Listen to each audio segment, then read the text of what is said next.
kur konkurojnë Akademinë e Arteve në vitin e parë universitet, 16 vajza dhe unë shumë. Ndërto ka qenë Vikena Kamenica dhe Ledina Çelo. Do të thotë që gjithmonë kam patur fat të jem mes artistëve të vërtet dhe kam vjedhur atë që më duhej në karrierën time. Mes këtyre vajzave ishte dhe Elda. Po, Elda ishte shoqja ime klasës, ishim dy korçar që ne kishim shumë antipati për njëri tjetrin. Ajo një natyrë shumë... Ju kishit qenë në lice ndërkohë në Korçë bashkë, apo jo? Thjesht shikoheshim, po nuk është se kishim pëlqim për njëri tjetrin. Okej. Në Akademinë e Arteve, si dy korçar me të njëjtin mënyrë jetese, kishim shumë antipati për njëri tjetrin dhe nuk e di pse.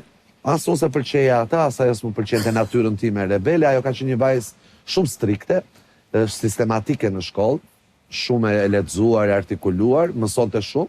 Unë natyrë rebeli dhe duke i parë debatet tona në klasë, Vikena Kamenica thotë që ju të dy do binin dashuri si mami im, thotë si Vera me babain e vet. Se të kundërta tërhiqen. Edhe i dashun ti, Vikena i gjen gjitha i tash. E si e fitove zemrën? Me thënë të vërtetën, putjen e parë ja ka marrë në shkallët e akademisë, kishim mësim me profesor Milto Vako. Ajo s'priste shkallët, unë i thira Elda, ajo këtë kokën unë e puta. Pa mendje fare. Kështu filloi dashuria jonë. Si do ta përkufizoje këtë martesë? Kam përshtypjen ju jeni martuar shumë të rinj, 23-24 vjeç. 24 vjeç, po. Që do thotë sa u bë të martuar?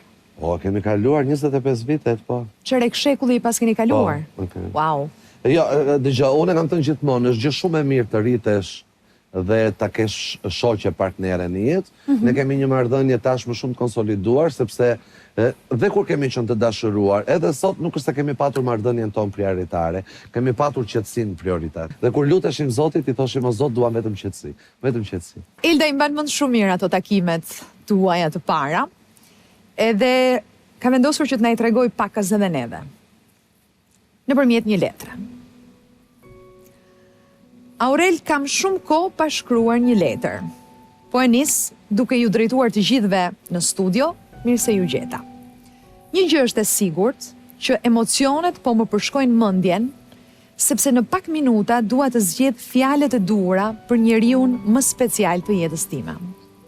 Kthehem në retrospektiv edhe kujtoj dy të rinj të dashuruar edhe të lumtur, që me zi prisnin ato takime plot jetë dhe emocion aty te godina numër 7. Numër 7.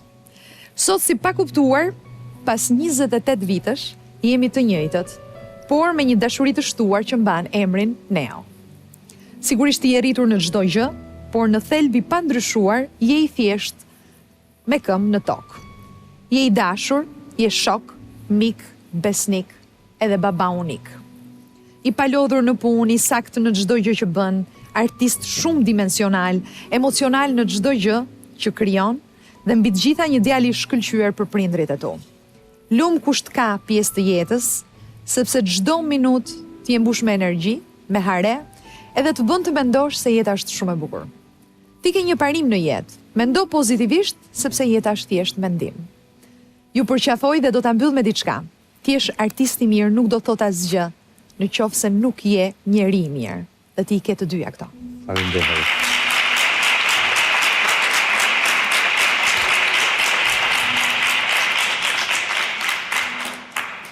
Kaq, mjafton që ti jesh vetvetja, mjafton që në këtë jetë të marrësh atë që të ofron kjo jetë. Jam shumë i lumtur që gjithmonë prioritet në jetën time kanë vënë gjërat që dua, që do të thotë atë që jeton me mua që është unë. Se në momentin që jeton me një njeri është jeti 100%, ajo di sekretet e mia, ajo di ambicet e mia, ajo e di përshtypjet e mia për miqt e mi, për njerëzit e përbashkët, dhe ajo është unë. Nëse flet mirë ka folur mirë për mua, ka folur mirë dhe për veten e saj.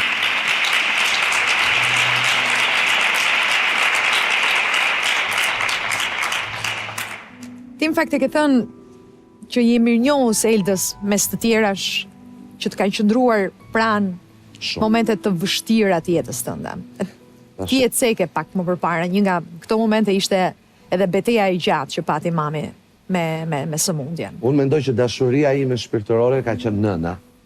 Kam patur fatin që shpirti nënës time, në bazë të sëmundjes së saj, ajo vuante me demencë, me sklerozë për masën e madhe dhe pata fatin që nëpërmjet sëmundjes së saj nëna ime të më thoshte sekretet e saj.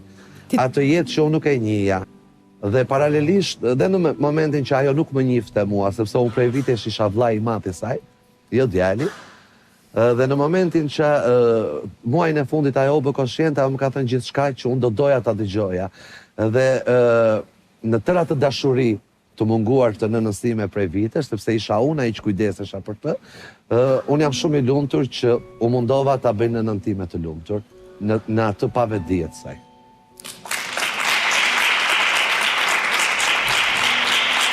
Sepse e kam thënë gjithmonë që ne kemi nevojë të mbështetemi në vështirësi. Dhe gjë më e bukur është kur më ka thënë ato 3 javë, Aurelio bir, dil, mos rrimë me mamin, sa mami tani do ik. Më kupton janë fjalitë që mami tani do ik, pra. Po. Ishte e ndjente që. E ndjente, mami tani do ik dhe kudo që të jetë, më tha, do të jem afër teje. Dhe unë në atë humorin tim se gjithmonë i ktheja numrin dhe tha, mami çfarë sinjali do më dërgosh ti mua? Do të dërgoj 10.000 lekë, më thoshte. Ua, na shumë. Mirë mami, thash se do marrësh dhe roga, ndej gjithmonë ja ktheja me humor, sepse nuk doja që ta bëja situatën të vështirë. Po është e çuditshme sepse kur mami ka ndruar jetë dhe ne respektojmë këto rituale tona pak patriarkale që janë të 7-ta, të 40-ta. Po. Është shumë e çuditshme që unë për të 7-tat e mamit kam gjetur 10.000 lekë, për të 40-tat e mamit kam gjetur 10.000 lekë, për 6 muajt e mamit kam gjetur 10.000 lekë, dhe për vitin e mamit, kur kam qenë duke u futur në apartament me Eldën, na ka rënë 10.000 lekë zgalar. Dhe thash, kjo është një shenjë që shpirti jeton. Wow. Po, është shumë e vërtet dhe e përjetuar dhe prandaj po them që unë nuk dua të qaj, sepse kam qarë bob, dhe lotët e mia janë përkthyer dhe në këngë, unë i kam dedikuar dhe këngë dashurisë që është nëna, sa është krijesa më e bukur. Dhe në tekst, ajo thot, sa shumë ditë, sa kohë, sa vite pa të parë, malli nën më ka marrë. Do të vi një ditë të puth buzën e tharë, malli nën më ka marrë. Se u thinja edhe unë nënën nga brenga larg, por unë e kam birin tim pran vetes, e nën nuk kam. Dhe unë erdha nën e nuk të gjeta gjallë, ah mo jetë sa më ke vrarë. Këngë shumë e bukur, madje nëse është mundur regjia ta vendosim pak në sfond.